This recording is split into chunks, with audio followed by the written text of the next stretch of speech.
वो डिस्काउंटिंग का काम करता था खुद, छोटे लेवल। बिल्स आते थे, वो इमीडिएटली पैसे देता था, चार्जेस काट के ड्रॉई से पैसे ले लेता था। तो स्टार्टिंग में 90s में उसने अपना बिजनेस इसी में बनाया। अभी भी बिल ऑफ एक्सचेंज है ना, डोमेस्टिक और इंटरनेशनल ट्रेड्स में काफी यूज होता है।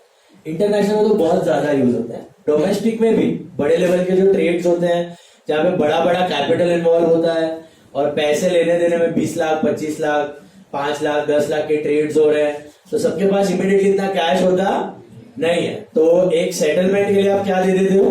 Bill of exchange. अब 2 महीने बाद हमारे एग्जांपल में मैं बिल लेके गया ईशान के पास, ईशान ने पैसे दे दिए, तो इसको क्या बोलते हैं? The bill is said to be honoured. The bill is said to be honoured. But अगर 2 महीने बाद ईशान ने पैसे नहीं दिए, it is said that the bill is dishonoured. It is said that the bill is dishonoured. Dishonoured के होते हैं 2 रास्ते। अगर डिसऑनर हो गया तो क्या करोगे? रूट नंबर 1, या तो उस बिल को रिन्यू किया जाता है। क्या किया जाता है? रिन्यू किया जाता है। रिन्यूअल का मतलब है कि ईशान बोलेगा सर जी अभी मेरे पास खाली 5,000 रुपए है, अभी मेरे पास सिर्फ 5,000 है, बाकी 15,000 है ना, मैं आपको और 1 महीने बाद दे देता हूँ, और 1 महीने बाद दे देता हूं, तो एक नया बिल बना दो 1 महीने का, प्लीज, पक्का दे दूंगा। तो अगर मुझे भरोसा है, विश्वास है, चल जाएगा, दे देगा, तो टेंशन नहीं है। तो मैं बोलेगा ठीक है अभी 5 दे दे, उसको बोलते हैं पार्ट पेमेंट। क्या बोलते हैं? देने कितने थे उसको? 20। दिया कितना उसने? 5। बोला चल ठीक है, बाकी का 15 के लिए मैं एक और बिल ऑफ एक्सचेंज बना दूंगा। उस पर क्या बना दूंगा? Bill of. तो वापस वही स्टोरी हो गई, रिपीट हो गई। बिल ऑफ एक्सचेंज पुराना वाला फाड़ दोगे, नया वाला बना दोगे। This is called as renewal. This is called as it is a request made by the drawee to extend the period of the bill. What is renewal? Request made by the drawee to extend the period of the bill. That's called renewal. एक chance ये है कि renewal. अच्छा, renewal करते वक्त मेरा ऊपर है, अगर मेरे को वाया कोर्ट जाना है तो भी मैं जा सकता हूं, और आउट ऑफ कोर्ट करना है तो भी मैं कर सकता हूं। मतलब दोस्ती यारी है, थोड़ा बहुत जानता हूं, तो मैं ऐसे ही जाकर उसको बोलूंगा क्या सीन है, बोलेगा प्लीज थोड़ा एक्सटेंड करो, तो मैंने बोला कर दिया, चल ठीक है। बट मेरे को थोड़ा गुस्सा आ गया, बोला जानता नहीं हूं, भरोसा नहीं हो, ऐसा हालत हो गया, चलो कोर्ट के थ्रू जाएंगे। तो मैं कोर्ट के थ्रू भी जा सकता हूं। उसका एक बॉडी होता है, उसको बोलते हैं नोटरी पब्लिक। नोटरी पब्लिक आपने शायद देखा होगा कहीं बोर्ड आते जाते, लॉयर के ऑफिस के बाहर लिखा होता है नोटरी, NOTARY, नोटरी। नोटरी क्या होता है? लॉयर ही होता है। वो ये काम करता है कि जिसका बिल डिसऑनर हो गया ना, वो रिकॉर्ड करता है कि भाई अब ये बात अगर नहीं मानी गई तो कोर्ट में केस होगा। केस नहीं होता, वो noting is the first step, कि अगर मेरे को ईशान ने पैसे नहीं दिए, वो भले रिन्यूअल भी करूं मैं, लेकिन पहले डिसऑनर का मैं जाके नोट करवा दूंगा नोटरी के पास कि भैया देखो इसने बिल का पैसा, आगे जाके कोई प्रॉब्लम नहीं होना चाहिए, अभी उसने पैसा नहीं दिया। रिन्यूअल तो मैं कर रहा हूं, लेकिन आगे जाके कोई प्रॉब्लम नहीं होना चाहिए, इसलिए नोटरी करवा देते हैं। तो नोटिंग का काम है ना, मतलब आप लीगली जा रहे हो, उसका कुछ चार्जेस होता है, आपको देना पड़ता है। That is called as process of noting. Process of noting. अगर मुझे थोड़ा कोर्ट के केस के थ्रू जाना है तो मैं ऐसे करूंगा, नहीं करना है तो वैसे भी मैं रिन्यू कर सकता हूं, कोई बात नहीं। उसके थ्रू भी रिन्यूअल होगा, इसके थ्रू भी रिन्यूअल होगा, उसमें थोड़ा कॉन्क्रीट हो जाता है। फिर भी उसने नहीं माना, पैसे नहीं दिए, तो मैं कोर्ट केस वगैरह से प्रोसेस में जा सकता हूं। ठीक है, तो नोटिंग होती है, उसके बाद प्रोटेस्ट होता है, उसके बाद केस स्टार्ट होता है। Those are the steps of case filing. Okay, वो सब आपको नहीं है, just an example of noting.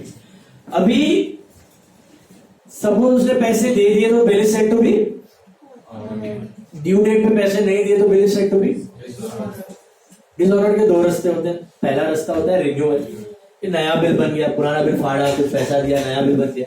लेकिन ये बोलता है ये तो मैं इंस्टॉलमेंट ही है, मेरे पास पैसा है ही नहीं, मैं तो 1 महीने बाद भी नहीं दे पाऊंगा, मेरा घर बार सब खत्म हो गया। तो मैं बोलूंगा ठीक है, फिर मैं क्या कर दूंगा, बिल पहले ऑनर है कि डिसऑनर है? वो ड्यू डेट पे बिल का पैसा नहीं दिया तो इट इज डिसऑनर। अब जैसे बिल डिसऑनर होगा, वापस मेरा डेटर कौन है? ईशान। जब उसने बिल एक्सेप्ट किया था तभी ईशान हट गया था और BR आ गया था, बिल्स रिसीवेबल। अब बिल तो डिसऑनर हो गया, तो बीआर हट गया और ईशान आ गया। वापस ईशान से पैसे लेने, लेकिन ये पैसे देने वाला गया बैंकक्रप्ट, तो मेरे लिए क्या हो गया? तो bad debt, it becomes a bad debt. लेकिन इंस्टॉलमेंट कौन हुआ है? तो मेरे लिए वो पैसा क्या है? बैड डेट है। ईशान इंस्टॉलमेंट हो गया तो मेरे लिए बैड डेट हो गया, अकाउंट बंद कर दूंगा। मुझे हितांशु को पैसे देने थे, क्योंकि अगर मैंने भी उसको एंडोर्स किया है तो मुझे हितांशु को देने थे, तो मेरे लिए बैड डेट हो गया। मैं हितांशु को बोलूं बैड डेट भूल जाए, मैं थोड़ी इंस्टॉलमेंट हूं, मुझे तो उसको पैसे देने पड़े, मुझे तो उसको पैसे, common sense. Is it clear? तो हितांशु गया ईशान के पास और ईशान ने पैसे नहीं दिए, तो किसको देने पड़ेंगे? यार डिस्काउंटिंग मैंने अभी आपको बताया, डिस्काउंटिंग में क्या होता है? You go to the bank, get the bill discounted and take the money immediately, right? अभी 2 महीने बाद who takes the money from Ishaan? The bank. और बैंक ने पैसे, आई मीन ईशान ने बैंक को पैसे नहीं दिए तो बैंक हमारे अकाउंट से काट लेगा ऑब्वियसली, क्योंकि किसके बिहाफ पे लिया था उसने? हमारा बिल लिया था, हमारी गारंटी पे लिया था, हमारे बिहाफ पे, कि भाई ईशान आपको पैसे दे देगा। लेकिन ईशान ने पैसे, तो फिर किससे लेगा? बैंक छोड़ देगा पैसे, ड्रॉवर से लेगा। कितने लेगा? 20 की 19 नोट, फुल 20,000। इसको बोलते हैं डिस्काउंटेड बीआर डिसऑनर्ड, इसको बोलते हैं डिस्काउंटेड बीआर। याद है बता था, passbook goes down, cash book. आपका भी अकाउंट बंद हो गया तो बैंक के लिए बैड डेट्स, उसको बोलते हैं NPA, non performing asset. Scam, Narendra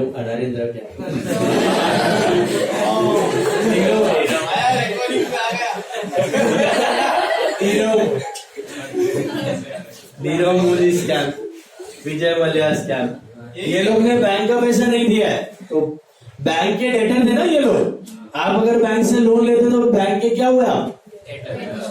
तो आप अगर पैसे नहीं देते तो बैंक के लिए क्या हो गया? उसको बोलते हैं एनपीए, नॉन परफॉर्मिंग। बात समझ में आई? ऐसा है। तो इन स्ट्रक्चर बेसिक समझ में आया बिल ऑफ एक्सचेंज का। What is the bill of exchange? It's a document, हमेशा रिटर्न होना चाहिए, वर्बल कम्युनिकेशन चलने वाला, made by the creditor upon a debtor to pay a certain sum of money after a stipulated period of time. Okay? अभी ये एक unconditional order होता है। क्या होता है? मतलब मैंने एक बार बिल ऑफ एक्सचेंज बना दिया, इसने साइन कर दिया, अब ये चेंज कर सकता? उसको साइन करने से पहले कुछ चेंजेस करना है, करो, बता के करो, मैं बोलूंगा हाँ तो ठीक है। एक बार साइन हो गया, उसके बाद कोई चेंजेस पॉसिबल नहीं। अनकंडीशनल ऑर्डर, उसको पैसा देना पड़ेगा ही पड़ेगा। बात समझ में है? He has to pay. He doesn't have a choice. पैसा देना पड़ेगा। Is it clear? नहीं दिया तो legal document. You can file a case. Got it? And second thing, what is the important second use of bill of exchange? Negotiability. आप इसको settle कर सकते हो क्रेडिटर को देके, बैंक से पैसा लेके। It's an asset. Just like furniture is an asset, building is an asset. वैसे bill of exchange is also an asset. Bills receivable is an asset for me. Bills payable is a liability. बात समझ में आई? अच्छा, अब थोड़े micro चीज पे जाते हैं। ये जो 2 महीने बाद पैसा दे देगा, उसको क्या बोलते हैं? Bill is said to be honoured. ठीक है? तो वो ड्यू डेट कैसे कैलकुलेट होती है? आज की तारीख 19, 2 महीने का बिल है, तो ड्यू डेट 2 महीने बाद क्या आता है? 9। लेकिन अपना गवर्नमेंट थोड़ा लीनियंट है, एक्ट में दिया हुआ है। कौन सा एक्ट इसको गवर्न करता है? Negotiable instruments act. Negotiable instruments act नाम में है, नेगोशिएबल इंस्ट्रूमेंट्स एक्ट। ईयर याद रखना है 1881। 80 दिया हुआ है, नोट्स में दिया हुआ है, पीछे दिया हुआ है।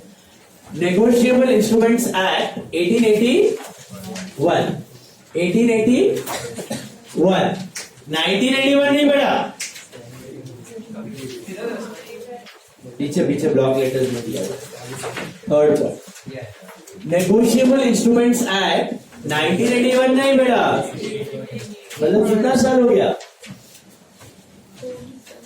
Almost 150 year, 145 year, right. 150 साल पुराना एक्ट है, 1881। उसमें दिया हुआ है कि भाई आपका ड्यू डेट है ना, आज अगर बिल ड्रॉ किया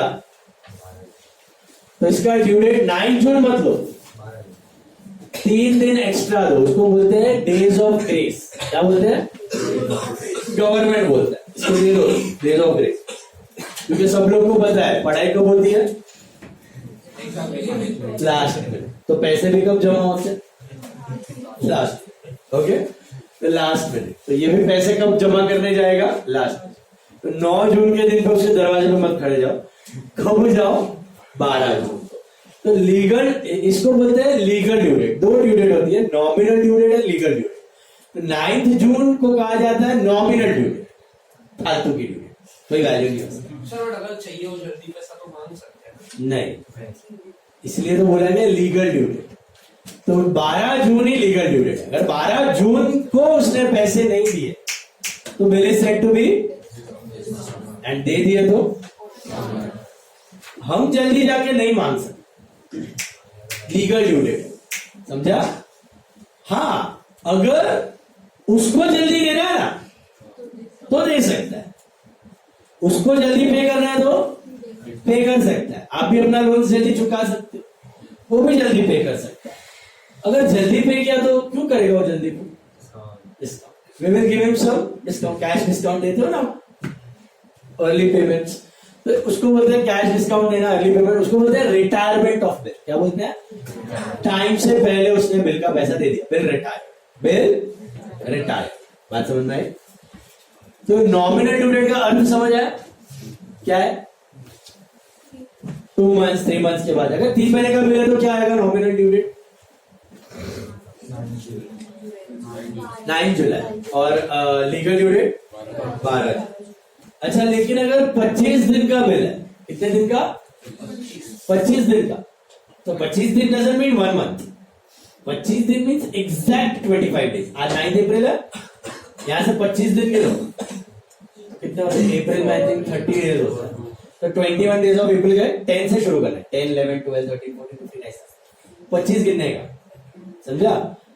तो 30 डेज होते ना अप्रैल में, 9 दिन चले गए, तो 21 डेज गए। और I think 4th of May, 4th of May will be which due date? Nominal. 7th of May will be तो डेज हो तो उसमें भी 3 दिन ऐड करना है, मंथ हो तो उसमें भी 3 दिन ऐड करना है। उसको क्या बोलते हैं? Days of grace, grace period, days, 3 days of grace. Sir 2 दिन 1 दिन नहीं बेटा, 3 डेज ऑफ ग्रेस, समझना है? अब अगर वो लीगल ड्यू डेट कोई पब्लिक हॉलिडे पे आ जाए, मतलब समझो 12 जून को विड्रॉ किया 2 महीने का, 12 जून को 2 महीने का विड्रॉ किया, तो नॉमिनल ड्यू डेट क्या हो? 12 जून को 2 महीने का बिल, तो 12 अगस्त नॉमिनल, लीगल 15 अगस्त नेशनल हॉलिडे, तो 14 अगस्त है। अगर 15 August falls on a public holiday तो क्या लेने का? 1 दिन पहले ले लेने का, क्योंकि आपको पता है हॉलिडे है। क्यों ऐसा किया जाता था? क्योंकि पहले संडे और हॉलिडेज को बैंक्स बंद होते, अभी तो सब ऑनलाइन पेमेंट तो चल जाता है, तो ये बंद होते थे, लेकिन एक्ट पुराना है तो क्लॉज निकाला नहीं है। तो अगर पब्लिक हॉलिडे पे आ रहा है तो कौन सा दिन लेना है? 1 दिन पहले लेना है। बात समझ में आई? तो 14 अगस्त के नॉट 15 बट 14। और अगर ये दिन आ रहा है आपका अनसर्टन हॉलिडे, मतलब समझो आज 9 अप्रैल है, 9 अप्रैल, 9 मई, 9 जून और 3 दिन, कितना होता है? 12 जून। आज से चालू किया तो 12 जून आता है 2 महीने के बाद। 12 जून के दिन पे बंद डिक्लेयर हो गया, शिवसेना, राज ठाकरे कुछ तो किया और बंद हो गया, तोड़फोड़ किया, बंद हो गया, वर्कर्स ने कुछ किया, बंद हो गया, कर्मचारियों ने कुछ किया, बंद हो गया, तो बैंक्स बंद हो जाएंगे। तो उसी दिन में निकला पैसा लेने को, लेकिन सब बंद था, तो मैं क्या करेगा? जाएगा पैसा लेने, घर पे बैठ जाएगा, कब जाएगा? Next day. तो 12 जून की जगह ड्यू डेट क्या हो जाएगी? 13 जून। तो अगर अनसर्टन हॉलीडे है तो आपको पता ही नहीं है वो अनसर्टन है, तो कब जाना पड़ेगा आपको? एक दिन आगे, नेक्स्ट डे। सर वो दिन भी अनसर्टन है, उसका नेक्स्ट डे। सर वो दिन भी अनसर्टन है, उसका नेक्स्ट डे। कोविड के 15 दिन का हॉलीडे आ गया था, तो 15 दिन के बाद। बात समझ में आई? तो ऐसा होता है, अनसर्टन है तो आगे जाना है, सर्टन है तो पीछे आना। कॉमन सेंस है। अनसर्टन में पीछे आ सकते, भविष्यवाणी आती है फिर भी स्टूडेंट्स लिख के आते। अनसर्टन है तो सर्टन है तो बात समझ में आई?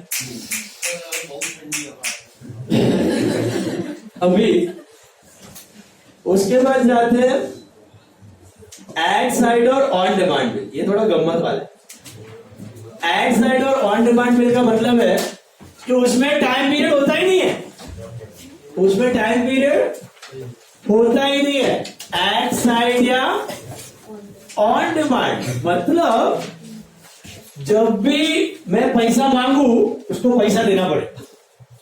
हाँ, जब भी मैं पैसा मांगू उसको पैसा देना पड़ेगा। मतलब मैंने आज भी ड्रॉ किया है, इसने आज एक्सेप्ट किया है और मैं कल पहुंच जाऊं इसके घर पे।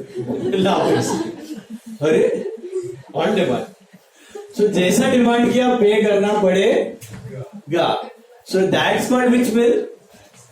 एट साइड या on demand. Immediately you have to pay the, but कोई गधा नहीं होता और ऐसे बिल्स नॉर्मली एक्सेप्ट भी नहीं हो जाते, दूसरे दिन तीसरे दिन पहुंच जाए। एट साइड या ऑन डिमांड का मतलब whenever the drawer demands the payment, drawer has to pay. Okay, तो एट साइड या ऑन डिमांड का लॉजिक समझा? अच्छा, एट साइड या ऑन डिमांड के जैसे और दो बिल होते हैं, after date bill, after sight. After date है, अभी जो आपने देखा ना वो सारे बिल्स आफ्टर डेट बिल। मतलब आज क्या है? 9 अप्रैल, मैंने बिल बनाया 2 महीने का, तो ड्यू डेट क्या हुई? 12 जून। इसको बोलते हैं आफ्टर डेट। आफ्टर डेट का मतलब है कि जिस दिन बिल बनाया उस दिन से 2 महीना ले लो, that is after date. That is called, that is one bill which is called after sight bill also. बहुत रेयरली होता है after sight, at sight, on demand बहुत कम यूज होता है, मेनली सब आफ्टर डेट ही होता है। आफ्टर साइड का मतलब क्या? After sight bill, after sight bill का मतलब है कभी कभी है ना डेटर कहीं और रह रहा है, दिल्ली में रह रहा है, तो मैंने तो 9 अप्रैल को बिल बना दिया, लेकिन उस तक पहुंचते पहुंचते 10 अप्रैल हो गए या 11 अप्रैल हो गए, तो उसने कब साइन किया? 11 अप्रैल को। और 11 अप्रैल से 2 महीना अगर गिनते हो बिल में तो कितना होता है वो? 15 जून, 14 जून, 14 जून। तो अगर आप 11 अप्रैल से 2 महीना गिनोगे तो उसको बोलते हैं आफ्टर साइड बिल, और अगर 9 अप्रैल से 2 महीना गिनोगे तो मतलब डेट ऑफ ड्रॉइंग से अगर 2 महीना पकड़ते हो तो after date bill, date of acceptance से अगर 2 महीने पकड़ते हो तो it is after sight bill. तो सर कौन सा बिल है, कैसे पता चलेगा? सब में दिया रहेगा, क्वेश्चन में दिया रहेगा, कुछ नहीं दिया तो क्या अज्यूम करने का? After date. 99% of the cases it is after date, क्योंकि आजकल तो बहुत मोड ऑफ कम्युनिकेशन फास्ट हो गया है, फैक्सेस भी है, सब है। तो अगर मैंने यहाँ पे साइन किया तो इमीडिएटली वही दिन पे मोस्टली तो बिल पहुंच जाता। बहुत रेयर सिचुएशंस होते हैं कि नहीं पहुंच पाते। ओके, फिर होता है inland bill and foreign bill. नाम में लिखा है, what is an inland bill? Any idea? With in the country draw और एक्सेप्ट करते हो। What is a foreign bill? इधर और आउटसाइड द कंट्री, इधर एक्सेप्ट किया, बाहर, बाहर एक्सेप्ट किया, यहाँ। ओके, ड्रॉवर इधर है, ड्रॉई उधर है, ड्रॉवर वहां पे, ड्रॉई यहाँ पे, that's called as a foreign. Is it clear? And बाकी तो आपको मैंने बताया। डिस्काउंटिंग और बिल ऑफ एक्सचेंज पता है आपको? What is discounting? बैंक से पैसा ले लिया, इमीडिएटली पैसे की जरूरत थी। What is endorsement? बैंक को ट्रांसफर, सॉरी क्रेडिटर को ट्रांसफर कर देना bill to settle a payment. What is renewal? नहीं दे पाया तो अच्छा, ड्यू डेट में पैसा दिया तो उसको क्या बोलते हैं? और ड्यू डेट पे नहीं दिया तो उसको क्या बोलते हैं? और ड्यू डेट से पहले दे दिया तो उसको बोलते हैं रिटायरमेंट। और दो तरीके होते हैं रिन्यूअल पे, दो पॉसिबिलिटीज हैं। एक तो एक्सटेंड करके रिन्यू किया, इस ऑनर पे दो पॉसिबिलिटी, एक्सटेंड करके रिन्यू किया, और अगर उसने पैसे ही नहीं है तो रिन्यू करोगे, फिर रिन्यू करके सेल्स, फिर वो क्या हो गया, बैक। फिर मैंने वो भी बताया कि अगर लीगल प्रोसेस से जाते तो पहले क्या करवाना पड़ता है, नोटिंग करवाना पड़ता है, उसके चार्जेस पे करते हो, उसको बोलते हैं नोटिंग चार्जेस। और जो ऑफिसर होता है उसको क्या बोलते हैं, लॉयर को notary public, NOTARY, notary public. Notary public is the lawyer who does that process. Okay, उसके बाद तीन पार्टीज हमने देखे। कितने पार्टीज होते हैं बिल ऑफ एक्सचेंज के? तीन। Drawer, is a drawer, one who draws the bill, one who has to receive or pay, receive, who is a drawee, one who has to pay, and who is a payee, ultimately who receives the amount of the bill. Can drawer and payee be the same person? Yes. हो सकता है, same भी हो सकती है, अलग भी हो सकता है, but can drawee and payee be the same person? Possible है? सोचो, can drawee and payee be the same person? Impossible, possible ही नहीं है। ओके, क्यों? खुद को कैसे पैसे देंगे सर? बट अगर एट लास्ट उसको ही किसने भी दिया तो मैंने इसको वही बोला कि अगर मेरे को ईशान को पैसा देना हो, very very rare situation, but yes, in that case he becomes the payee itself. Yes, but कितना chances है इसका बिजनेस में आने का? very negligible, हो सकता है, but in that situation खुद ही ड्रॉई एंड पेई हो जाए। but normal scenario में ये possible नहीं, तो ऐसे ही खेलते रहो, ईशान मेरे को बेचेगा, मैं तेरे को बेचेगा, तू उसको बेचेगा, तू उसको दे। Okay, so very rare situation it is possible, क्योंकि एक दूसरे को हम प्रॉफिट लगा के बेचते हैं ना। माल भी प्रॉफिट लगा के बेचा होगा तो बिल का अमाउंट तो उतना अमाउंट का भी ठीक है, बाकी ऊपर का आपको कैश चेक में सेटल करना पड़ेगा पैसा। अभी मेरे को ईशान से 20 लेना है तो जरूरी नहीं है कि मेरे को उसको 20 ही देना है, 25 भी हो सकता है, 30 भी हो सकता है सेल का amount. Okay, partly bill pay settle करूंगा, पार्टली कैश में करूंगा, वैसा। बट यस, पूरा घूम के अगर आ गया इसके पास तो drawee and payee can be the same person. Exam में वो मत लिखना, it's a very rare situation. तो फिर से पैसा देने का है कि नहीं देने का किसी को भी? नहीं, कहा सबका हो गया ना सेटलमेंट, खुद को कैसा जाए कैसे बिल फाड़ देगा, एंट्री में वो रिवर्स कर देगा उसको, बीपी टू बी आता। ओके, बताऊंगा मैं, वो भी एग्जाम्पल मैंने डाला हुआ है, समझ में आएगा। फुल क्वेश्चन समझ में आया यहाँ पे सबको? अब एक लास्ट वर्ड है, बैन फॉर कलेक्शन, वसूली भाई। बैन फॉर, याद है वसूली भाई? जल्दी बोल, सवेरे पनवेल निकलना है।